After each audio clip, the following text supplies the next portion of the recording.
ये है पुरोला की सड़कें। प्रधानमंत्री ग्राम सड़क योजना का सपना था कि हर गांव तक पक्की, सुरक्षित और ओवरवेडिंग सड़क पहुंचे, लेकिन बारिश और भूस्खलन के बाद आज ये सड़कें महीनों से बंद है और गांव कटे हुए हैं। दिसंबर 2000 में शुरू हुई इस योजना ने देश भर में कई गांवों को जोड़ा, लेकिन हमारे पुरोला में यह योजना जमीनी स्तर पर नाकाम होती दिख रही है।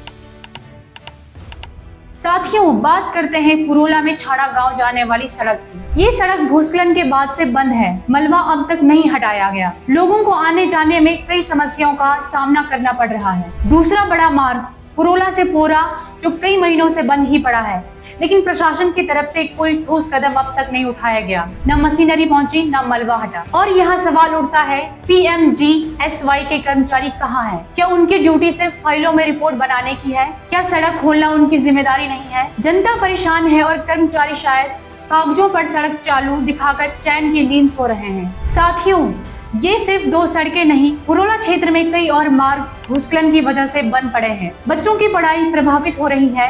बीमार लोगों को समय पर इलाज नहीं मिल पा रहा। जरा सोचिए, एक गांव का सड़क से कट जाना सिर्फ यात्रा का रुकना नहीं है, ये सिर्फ शिक्षा, स्वास्थ्य, रोजगार और पूरे जीवन पर असर डालता है। गांव की अर्थव्यवस्था ठप हो जाती है और लोग खुद को असुरक्षित महसूस करते हैं। PMGSY और लोक निर्माण विभाग की जिम्मेदारी थी कि सड़कें तुरंत खोली जाए, लेकिन अब तक कार्यवाही क्यों नहीं हुई? क्या ये कर्मचारी सड़क बनाने आए थे या बहाने बनाने? जनता कर चुकाती है, सरकार फंड देती है, लेकिन जब ड्यूटी निभाने का समय आता है तो यही कर्मचारी काम चोरी और सुस्ती में मगन हो जाते हैं। प्रधानमंत्री ग्राम सड़क योजना का सपना था हर गांव तक पक्की और सुरक्षित सड़क पहुंचाना, लेकिन पुरोला की सच्चाई है टूटी सड़कें, बंद रास्ते और परेशान जनता। साथियों, अब जरूरी है कि सरकार और प्रशासन तुरंत एक्शन ले और उन कर्मचारियों से भी जवाब मांगे जिनकी वजह से यह हालात बने हैं, क्योंकि ये सड़कें सिर्फ रास्ते नहीं बल्कि लोगों की जिंदगी की डोर है।